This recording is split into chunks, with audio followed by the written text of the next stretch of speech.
guys? And today, oh my, what is up, guys? And today we're gonna be taking a look at the 3 of these seekers.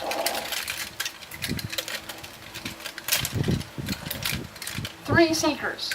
So today we're gonna be taking a look at them, 3 of them, and let's move on to a little bit of backstory. If I was a kid and I saw these 3 guys and just instantly got them, I would really be happy. But as a man-child growing up, I'm kind of seeing the flaws already.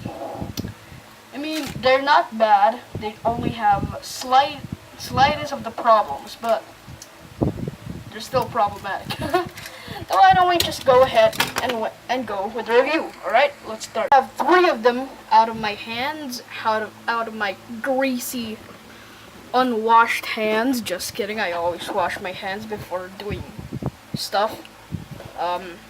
Here we have them 3. So we're gonna start off with our first guy. So our first guy is gonna be Starscream. He is the commander of the Air Seeker system or fleet, Seeker fleet, something like that. And I don't really think that the painting and the sculpting on this guy is really decent.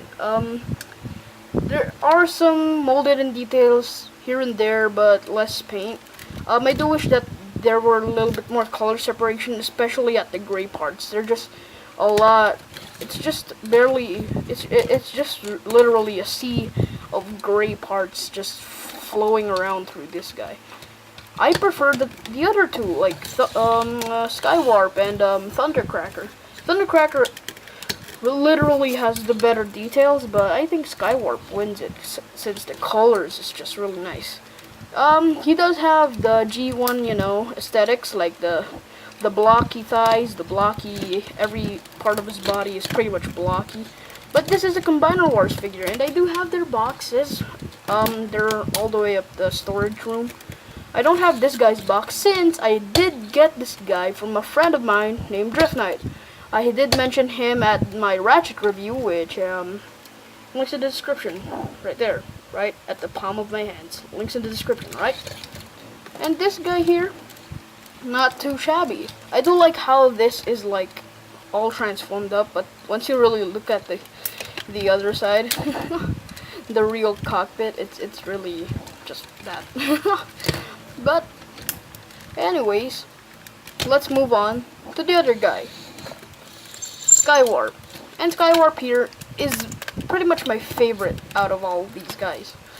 The colors on this guy just really works for him. Like, it really do. Like the cockpit is all purple, and the silver pieces here are all, yeah, like I said, silver. There's a lot of silver on this guy. I mean, not too much, but there's a lot, to like make me impressed that this guy's really. Actually, these Seekers actually have hinge joints here for the tail fins, and what I did for these 2 guys, like for Skywarp and Starscream, what I did was made my own tail fins. On this guy, it broke. I don't know why. It just broke on me. But Starscream has to be the best looking one out of the 3. But this guy still looks really nice. And yeah, he is actually really nice looking. If you're gonna make me pick over them, I'd say that Starscream looks better, since not only that the character is actually interesting, but because he's like striking. Like, once you see, oh, it's a gray jet with red and blue accents, you know that's Starscream. This guy, I mean, yeah, it's Skywarp, but just look at a black jet. Okay, it has a little bit of purple details. What Decepticon is that? It's kind of forgettable, but I'm not saying that this guy is awful. I really like him. Now, comparing them 2 together, they don't fit in the camera. I don't know why. They're really big, actually. So when I do the size comparison, I'm just gonna do with 1. Since they're pretty much the same mold. Even the faces are the same. Like, look at Skywarp and Thundercracker only have silver faces. Starscream has a gray face, so I don't think that's a really bad thing. Starscream doesn't really want to stand. Look. Okay. There we go. Now, Starscream was supposed to come with a crown, and I lost it. Actually, most of their accessories are gone. They only have like one accessory each, so that really bums me out. There's only one accessory for them each. It's actually just these three. I lost all of them. You know why? Because the process, when I got these guys, I also, I got them before we even moved to this new house. So once we moved, I lost track of all the weapons. Like, I just put them in a little bag, and now they're like in storage. So yeah, that's enough for these two. Now let's move on to my second favorite, Thundercracker. You know why I like this guy? It's because of all the details, like the gunmetal gray, the gray parts, the silver, the black, and the blue. The blue is very striking for me. I really like the blue a lot better than the other two. But yeah, that's just forget about that. But they are still transformable, you know, even with broken parts. I did get this guy for my birthday. I got this guy for like I won like a gift certificate, and then I won this. I got this guy. I bought it. I got this guy for my birthday, and I got this guy from a friend. So they all have very different backstories. Very different. Now each of them are very nice looking. That's all I gotta say for them. But what is the what? All of them are nice looking, each of them. But the main issue is actually not really main. Well, let's just get to the posability segment. Alright, let's get to one of them. So who do we pick to pose? I'll just go with Starscream. He's the base. He's the base of the whole seeker thing. So first of all, he's got a swivel at the head. His head can move up and down. It's like on a little hinge joint, so you don't really need to bother about the ball joint breaking. So you got a rotation at the arm. It's a nice ratchet joint. The outward movement is nicely done. This thing comes undone, so you just tap that in if it goes undone. There's a bicep swivel, an elbow bend. There's no wrist swivel. You might think that there's a waist swivel, but there's not a waist swivel at all. Actually, these guys are actually remolds or retool. They're retools of the, what do you call that? The Thrilling 30 jet fighter. Yeah. So they share some components along with Jetfire, but especially the legs. The legs were not changed from Jetfire to these guys. So yeah, he can kick forward. He can move back that far. He can do pretty much the splits. There's a thigh swivel, a knee bend, which is nicely done. It's also ratcheted. And then there's up and down, or ankle tiltage, or up and down, whatever you want to call it. This thing keeps on moving. I might review this guy. I just got this guy like yesterday. My mom surprised me, so yeah. I think that's all for the possibility segment. Now, the accessories are very, very disappointing. Like I said, I did lose them in the process of moving. It's a very, very bad thing to happen. Losing accessories from a Transformers is pretty much the end of the world for Transformers collectors. But hey, you'll live through it, you know, collecting Transformers. You'll get some upgrade kits, some other things, but yeah, like I said, the 3 accessories for 3 of these guys. So first off, accessorizing Skywarp. Just get this gun. I recommend just putting it on this port. He can also hold it if he likes, like, if you like, you know. He can hold it. See? Like that. Like a normal laser gun. He could also hold that, you know. Next up, Thundercracker. Accessorizing Thundercracker, you can either give him a null ray or this normal gun. I give him the null ray. It just works for him much better. You can see, pew pew, bang bang. And finally, Starscream, the alleged masterpiece not masterpiece. Oh my god. Keep messing up on my whatever. Starscream. You can just put this on his head or put it here. Right there. You can put it there or you can put it on his hand. This was supposed to have like a launching gimmick. I also lost the dart. I keep on losing accessory. It's really sad.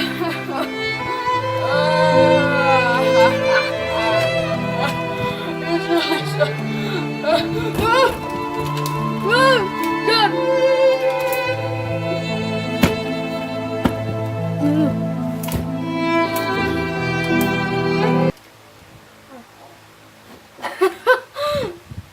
Oh no. Oh, that's bad. Well, my chair. My chair is ruined because of accessory losing. Oh no.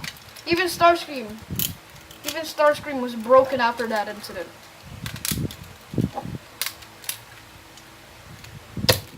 Now, why don't we move on to the transformation, alright? Let's just go with it. It's time to transform these guys. So first of all, remove the accessories, you know, as always. For transforms, remove the accessories and put it again in another place for the alternate mode, you know? Alright. So first thing you're gonna do is straighten the arms. It's actually ratcheted, so that's nice. That a leader class really deserves that. For like, you know. And finally, just go and place the feet just like that. They're supposed to like tab in and just let it go like that. There you go. And then you just straighten that out, and it's, yeah, that tabs in, and then this just goes like that. Also, just straighten that up, and then untap the arms. This arm already came undone, and then just straighten them out and remove the whole chest cavity, just like that. And then you're supposed to like tab these two arm pieces, and then just tab this whole piece inwards, and then the thrusters tab into the shoulders, just like that. And then do the same for the other thruster, and there you go. And then rotate the other leg, and then that's supposed to like click. There you go. And then I'm gonna take, actually, oh no. So the other thing you're gonna rely on is just gravity from these shoulder pads. So do the same. These are really big. It's really hard to.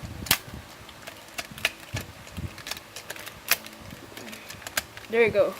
Then rotate the head backwards and bring it open like that. And then tab that whole cavity like that. Close that whole section up. And then here you have the jet mode. Oh, wait a minute. Before we go into the jet mode, let's get into the size comparisons. Now, here's Thundercracker. They're pretty much the same, so there's no point in bringing them all here. So here is Thundercracker compared to... Oh my god! These legs are weak. What is happening? Legs. Work like you should be. Work as intended, legs. Come on. There you go. There you go. Now, for the next thing, here he is compared to Megatron.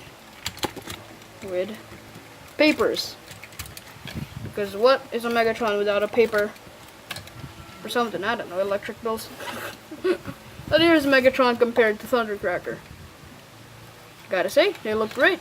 Thundercracker is appropriately shorter than Megatron, so I guess that's pretty much how they all apply to the other guys. Whoa! Whoa! Prime fell! Jeebus. Alright. Next up, why don't we compare him to a fan base? A figure from a fan base. Good old times. Good old times. Good old times. Yep, good old times.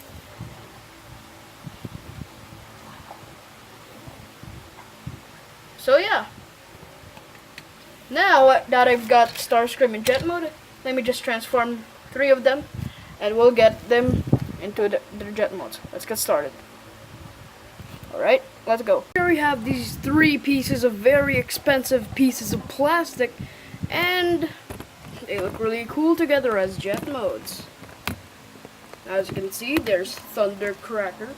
And I gotta say, on Thundercracker's jet mode, I did lose a part here, but I don't really care, since I already lost a lot of the accessories, so I don't really care that much. I mean, I'm not gonna display them on jet mode. I'm gonna display them on robot mode, since that's the thing that I want to see. And as you can see over here, Starscream looks very nice.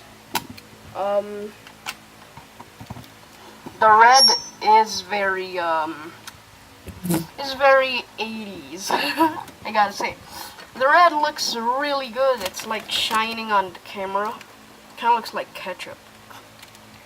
There are a little bit of Decepticon logo problems here. Like there's like red spilling on the Decepticon symbols. So yeah. Also, it's worth mentioning that the landing gears on these guys work. So for a leader class figure, it's actually pretty good. Next up is Thundercracker Skywarp, which has the better paint scheme. But there's a little bit of a problem here on jet mode. This piece here does not want to tab in. It just sits there. So here we have these 3 jet modes, and they look really, really great together. But awesome jet modes are nothing if you don't have a really cool robot mode. So let's get back to the robot mode, but before we go into that, let's do some size comparisons. So here we have Starscream, since they are just the same mold, so we're just going to compare them to 1. Alright, so here we have Starscream next to Combiner Wars Tank Megatron. And it looks really cool together. They look really cool together. Like, bring Starscream above, it looks even better. And I gotta say, it's really nice. That's all I can compare them to, since pretty much the things that I have G1. So let's bring the tank back, and let's move on to the robot modes. Alright, let's go. And here we are back again with the robot modes. And you might be wondering, why do they have so many accessories now? I can't explain it to you, since, you know, I make my videos day through day, so like 1 segment of the video is equals to 1 day due to the editing process. And yeah, I just found the accessories through my shelf and through other stuff. Like, I saw them inside of boxes and stuff. I tried to find them, so here they are. So overall, I'm gonna give these guys my final verdict. I think that they are very decent budget, you know, leader class figures. And on the plus side, if you collect them all, you're gonna have a great time. If you're still a kid, you know. So overall, I think that's all I can say for this review. Thank you guys for watching, and I'll see you guys next time. Peace out.